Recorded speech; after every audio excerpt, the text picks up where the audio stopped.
Think of active woodland management, and the first tool that comes to my mind is the chainsaw. And we're going to give you 10 points to ponder, or 10 tools of the trade that accompany a chainsaw, and we're going to go through this litany right now. First up is the chainsaw. We recommend one of the primary manufacturers, and you should consider that especially in terms of maintenance and repair. So if you do break a saw, you've got a local dealer that can take care of that. I would recommend, if at all possible, take 2 saws when you go out in the woods. If not, one is fine.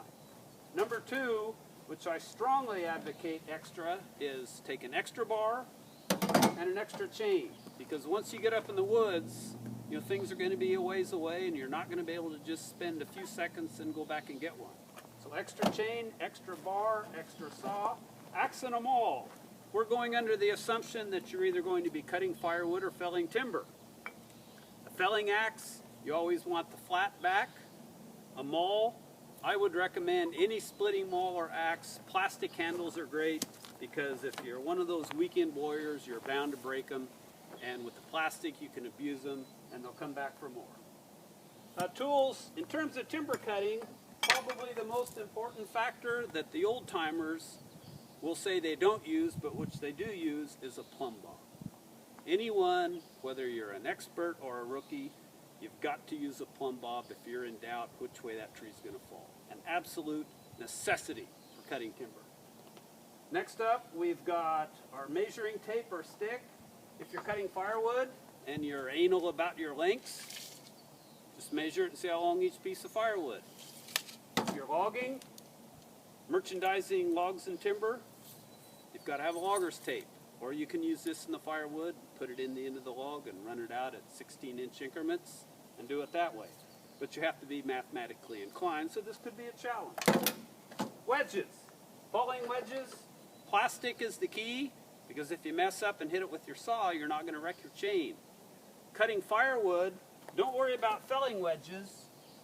Use this axe as a wedge, and then beat it with your maul. It's a double tool that way.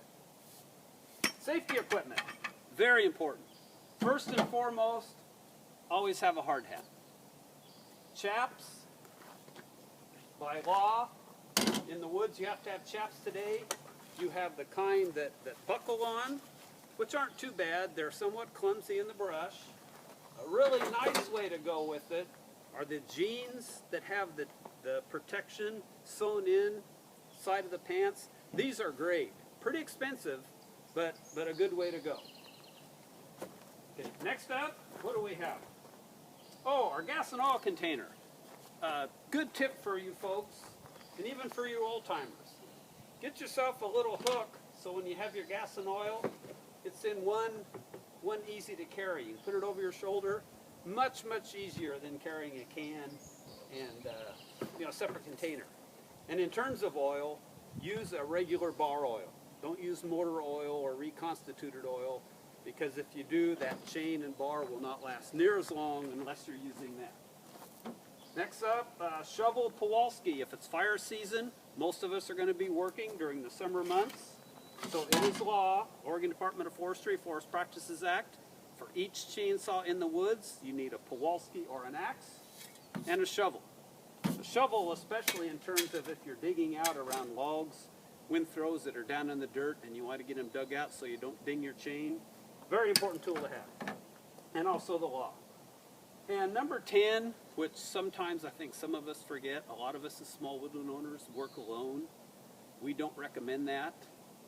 But if you do, and there's no other way around that, I strongly suggest to either friends or family members, when you go in the woods, let the people know you're up there.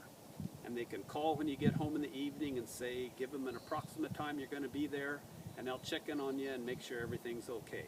Don't rely on a cell phone. Nobody's going to sit on a landing and bleed to death waiting for you to come to the rescue. So there's 10 things to think about in operating your chainsaw. And our next stop, we're going to apply some of those tools, teach you how to cut firewood. Thank you very much.